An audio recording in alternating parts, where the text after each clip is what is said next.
एक शहर दे विच ना बहुत ज़्यादा अमीर आदमी रहिंदा सी। उहदी इकलौती लाश सी, उहदा इक्को ही पुत्तर सी।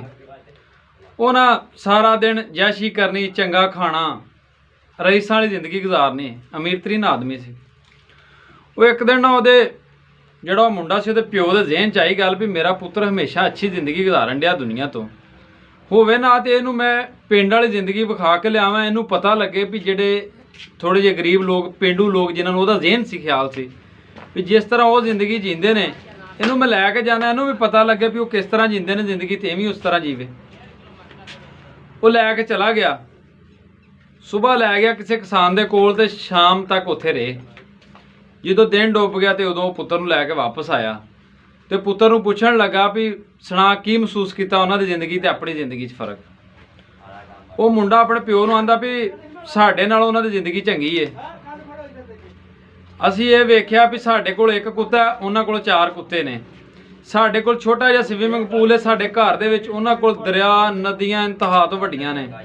साडे घर दा ग्राउंड जिहड़ा वो सिर्फ साडी 4 दीवारी दे अंदर खत्म हो जांदा, उन्हां दा जिੱਥੋਂ तक निगाह जावे उत्थों तक उन्हां दे ग्राउंड ने।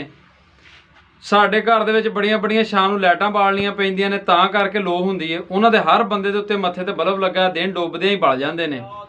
साडे नाल उन्हां दी जिंदगी बहुत अच्छी। प्यो खामोशी नाल चुप हो गया, किसी किस्म का जवाब ना दे सकिया, क्योंकि तुहाडी जिंदगी दा आराम, तुहाडी जिंदगी दी ऐशो इशरत तुहाडी सोच ते वे। इस तरह ना हज़रत अली रजी अल्लाह तआला अन्हु कोल एक बंदा आया तो उन्हें आख्या भी मेरे को माल दौलत भी बहुत ज़्यादा है, मेरे को सब कुछ है, लेकिन मेरी जिंदगी च सुकून कोई नहीं। मैं नमाज भी पढ़ना, रोज़े भी रखना, हर चीज़ सुकून नहीं।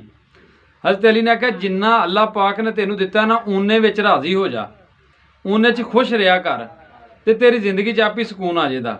मैं ना जिदे कोल प्यार का रिश्ता है वे ना, अपने भैन भरावां दे रिश्ते, प्यार करने वाले लोग है ने, भरावां तो बाद के दुनिया ते कोई चीज़ नहीं। अगर वो ने तो समझ लो दुनिया का अमीर तरीन आदमी है, खुश है।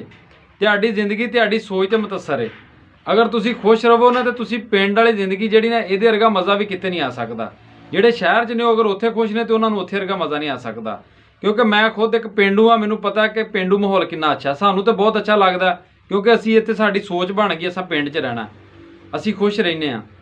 तां कि जिथे भी रहा करो अपनी सोच जिहड़ी उहनूं खुश रखो, जो अल्लाह पाक ने दित्ता उहदे च राज़ी रवो, ते तुहाडी हर खुशी अल्लाह पाक तुहानूं दे।